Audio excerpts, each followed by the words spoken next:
अब हम बात कर रहे हैं गुना लोकसभा सीट की, जहां गुना सीट ग्वालियर के सिंधिया घराने का गढ़ मानी जाती है। लेकिन 2019 के लोकसभा चुनाव में भाजपा ने इस गढ़ को ढहा दिया था। तब ज्योतिरादित्य सिंधिया कांग्रेस में थे। भाजपा ने उनके ही शागिर्द रहे केपी यादव को उम्मीदवार बनाया और 1,25,549 मतों से जीत दर्ज की। अब सिंधिया भाजपा में है। पार्टी ने मौजूदा सांसद केपी यादव का टिकट काटकर सिंधिया को ही उम्मीदवारी सौंपी है। कांग्रेस ने यहां से राव यादवेंद्र सिंह को मैदान में उतारा है। यादवेंद्र पहले भाजपा में ही थे, जो 2023 के विधानसभा चुनाव से पहले सिंधिया के भाजपा में आने का विरोध करते हुए कांग्रेस में शामिल हो गए थे। कांग्रेस ने उन्हें मुंगावली विधानसभा सीट पर चुनाव लड़ाया था, लेकिन वह जीत नहीं सके। उनके पिता देशराज सिंह भी भाजपा के वरिष्ठ नेता और विधायक रहे थे। पिता ने 2 बार सिंधिया के खिलाफ लोकसभा चुनाव भी लड़ा था, लेकिन सफलता नहीं मिली। यादवेंद्र ओबीसी समुदाय से आते हैं और यह सीट ओबीसी बहुल मानी जाती है। पिछली बार भी सिंधिया को हराने वाले केपी यादव ओबीसी ही थे। रोचक यह है कि कांग्रेसी सिंधिया के किले को पिछली बार उनके यानी कांग्रेस के ही एक बागी ने ढहाया था। इस बार भी भाजपा सिंधिया के किले को भाजपा का ही बागी चुनौती दे रहा है, जो ओबीसी भी है। जिस पर अधिक जानकारी हमें देंगे गुना से हमारे संवाददाता दीपक राठौर जी। दीपक जी, अब हमें सबसे पहले ये बताएं कि अब तक कौन कौन से बड़े नेता हैं जिन्होंने मतदान केंद्र पहुंचकर मतदान कर दिया है। देखिएगा कि सिंधिया जी जो है वो यहाँ से भाजपा से चुनाव लड़ रहे हैं और उनका यहाँ पर अपना वोट नहीं है। उनका वोट डलता है ग्वालियर में। वो यहाँ के मतदाता नहीं है। इसके बावजूद भी सिंधिया लगातार अपने प्रचार में रहते हैं और सिंधिया के प्रति अपनी लालसा लोगों के प्रति रहती है कि सिंधिया यहाँ से सांसद बने। रही बात यहाँ से यादवेंद्र सिंह की, तो यादवेंद्र सिंह जो कांग्रेस के प्रत्याशी हैं, उनका मताधिकार अशोकनगर में है। वो पहले भाजपा के थे लेकिन अब कांग्रेस के हो गए हैं। इसी प्रकार ज्योतिरादित्य सिंधिया पहले कांग्रेस के थे, अब भाजपा के हो गए हैं। अब जनता का रुझान इतना मिल रहा है कि जनता किसको चाहती है। तपती दोपहरी में लाइनें लगी हुई हैं, मतदाता वोट डालने के लिए उत्साहित है, लेकिन मतदाता ये नहीं बता रहा है किसके लिए अपने मत का उपयोग कर रहे हैं। उन मतदाताओं का कहना है कि वह देश हित में अपना मताधिकार का उपयोग कर रहे हैं। जी, जो प्रत्याशी हैं, क्या उन्होंने सुबह अपने परिवार के साथ पहुंच के वोटिंग कर दी है मतदान केंद्रों में? जी, सिंधिया जी तो जरूर शिवपुरी में रात्रि विश्राम था उनका। शिवपुरी, चूंकि गुना अशोकनगर और शिवपुरी जिला लगता है और उनका अपना वोट जो है वो ग्वालियर में पड़ता है। अब वो अपने ग्वालियर में वोट डालकर आए या नहीं आए ये अभी पता नहीं चल पा रहा है, लेकिन यादवेंद्र सिंह ने जरूर अपने परिवार के साथ वोटिंग कर दी है अशोकनगर में। जी, दीपक जी, हमें ये बताएं कि 20 से 26 साल के ऐसे लगभग कितने मतदाता हैं जो इस बार लोकसभा चुनाव में वोटिंग कर रहे हैं? देखिए कि यहाँ पे 18,84,000 मतदाता हैं जी टोटल, जिसमें से 9.5 लाख के समथिंग महिलाएं हैं, बाकी पुरुष हैं। उसी में लगभग अभी जो नई जनरेशन का गठन हुआ, जो मतदाता सूची बनी है, उसमें लगभग 3 लाख मतदाताओं का जोड़ा गया है जो युवा है जी। और नए मतदाता हैं।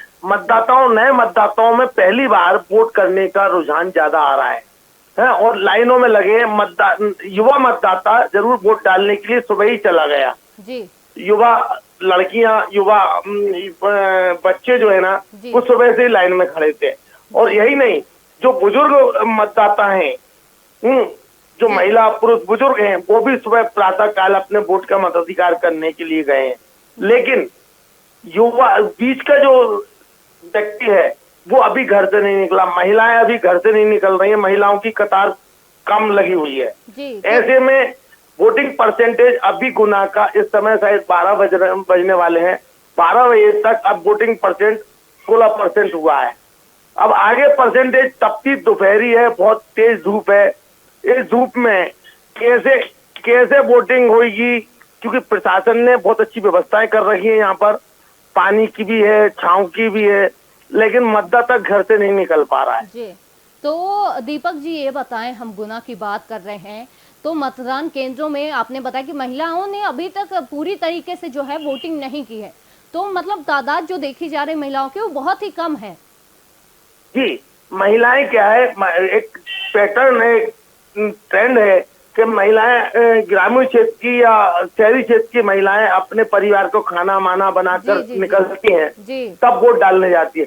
लेकिन आज महिलाओं का ये कुछ बातें भी हुई, हमारी कुछ महिलाओं से कल भी बात हुई थी, तो उनका कहना था कि अगर दोपहरी पड़ेगी तो वो अपने बच्चों को लेकर वोट डालने के लिए नहीं जाएंगी। लेकिन फिर भी उत्साह जरूर है महिलाओं में। अब दोपहर में इस समय गुना में 41% टेम्परेचर बढ़ा हुआ है, लोग निकल नहीं पा रहे हैं।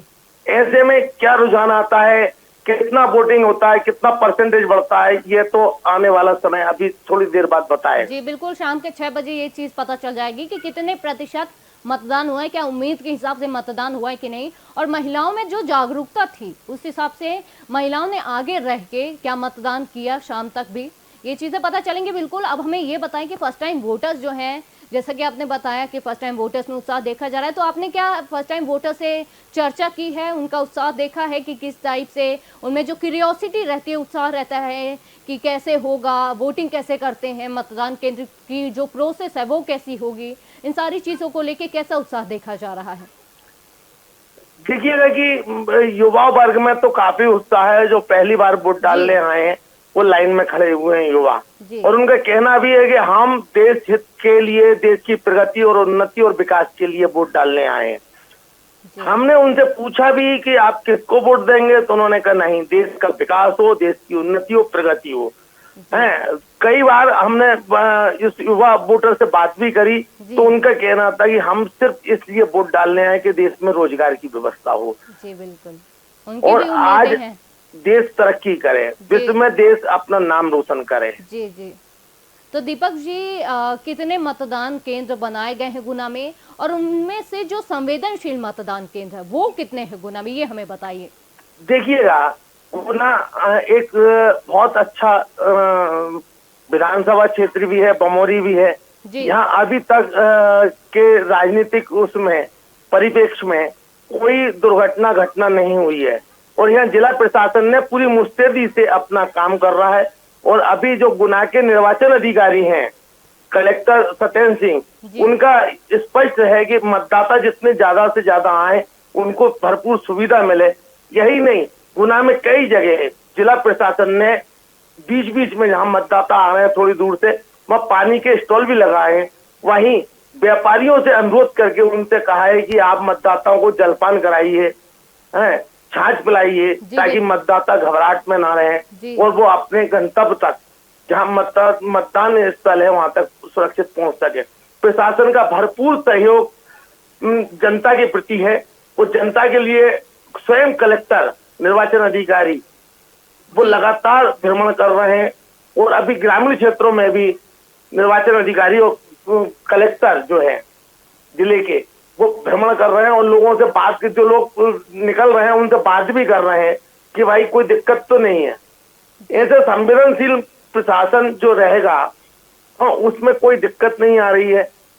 वोटिंग परसेंटेज बढ़ रहा है, वोटिंग चल रही है और अच्छे तरीके से चल रही है। तो अभी तक जो है मतदान सकुशल हुए हैं, कोई दिक्कत के बिना जो मतदान चल रहे हैं उनमें कोई दिक्कतें नहीं आई हैं। इमरजेंसी के लिए अगर बात करें तो क्या कुछ व्यवस्था प्रशासन की तरफ से की गई है दीपक जी? नहीं, प्रशासन की बहुत अच्छी व्यवस्था है, और लगातार प्रशासन के हर कर्मचारी लगातार सक्रिय हैं और जनता के बीच पहुंच रहे हैं, और जनता से पूछ भी रहे हैं कि आम जनता को कोई परेशानी तो नहीं आ रही।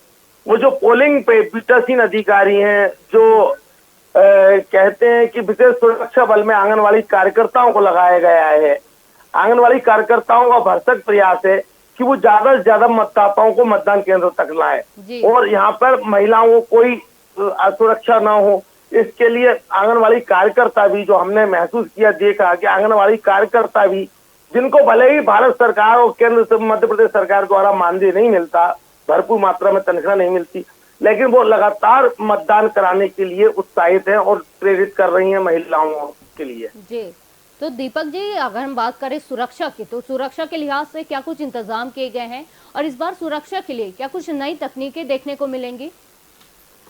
देखिएगा, गुना में और गुना, अशोकनगर एक अलग है, थोड़ा दूर है यहाँ से, लेकिन गुना और शिवपुरी में सुरक्षा के पुख्ता इंतजाम किए प्रशासन द्वारा और लगातार प्रशासन मॉनिटरिंग कर रहा है, पुलिस प्रशासन मॉनिटरिंग कर रहा है। हाँ, हर 10 मिनट में जो एक सेक्टर बनाए गए हैं उसमें पुलिस की गाड़ियां दौड़ रही हैं, असुरक्षा का कोई माहौल नहीं है और बिंदास होकर बिल्कुल तरीके से आम मतदाता पोलिंग पर पहुंच रहा, मतदान केंद्र पर पहुंच रहा है। कोई डराया नहीं जा रहा, कोई धमकाया नहीं जा रहा, ना किसी भी प्रत्याशी की कार्यकर्ताओं की ओर से, ना प्रशासन की ओर से। इसलिए शांतिपूर्ण मतदान चल रहा है यहाँ। जी, तो दीपक जी, आपने महिला के बारे में बताया, पुरुषों के बारे में बताया, फर्स्ट टाइम वोटर्स के बारे में जो है बताया हमें। अब हमें बताइए कि दिव्यांगों और बुजुर्गों के लिए क्या कुछ खास सुविधा की गई है और बैलेट पेपर या होम वोटिंग की सुविधा से मतदान करवाए गए हैं अभी तक?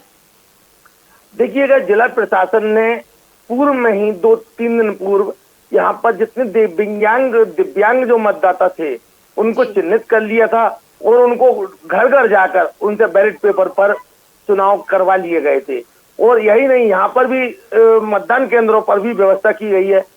बहरहाल यहाँ पर ऐसे एक एक व्यक्ति को चिन्हित कर लिया गया था जो कोई दिव्यांग है, विकलांग है, जिसको कोई दिखाई नहीं देता, उसको घर घर जाकर, बुजुर्ग बहुत ज्यादा 85 साल से ऊपर का कोई बुजुर्ग है तो प्रशासन लगातार 1 महीने से अपनी व्यवस्थाओं में जुटा हुआ है और प्रशासन लगातार ऐसे उन मतदाताओं को चिन्हित कर रहा है जो अपने अपने घरों पर जाकर वोट डलवा सकते हैं और जो असहाय हैं उन असहायों को, वो जो मतदान केंद्रों पर नहीं आ सकते, वहां तक प्रशासन का हर नुमाइंदा वहां पहुंच चुका है। जी, तो आपका बहुत बहुत धन्यवाद दीपक जी। बता दें कि हम बात कर रहे हैं गुना लोकसभा सीट की, जहां गुना सीट ग्वालियर के सिंधिया घराने का गढ़ मानी जाती रही है, लेकिन 2019 के लोकसभा चुनाव में भाजपा ने इस गढ़ को ढहा दिया था। तब ज्योतिरादित्य सिंधिया कांग्रेस में थे। भाजपा ने उनके ही शागिर्द रहे केपी यादव को उम्मीदवार बनाया और कई मतों से 1,25,549 मतों से जीत दर्ज की। अब सिंधिया भाजपा में है। पार्टी ने मौजूदा सांसद केपी यादव का टिकट काटकर सिंधिया को ही उम्मीदवारी सौंपी है। कांग्रेस ने यहां से राव यादवेंद्र सिंह को मैदान में उतारा है।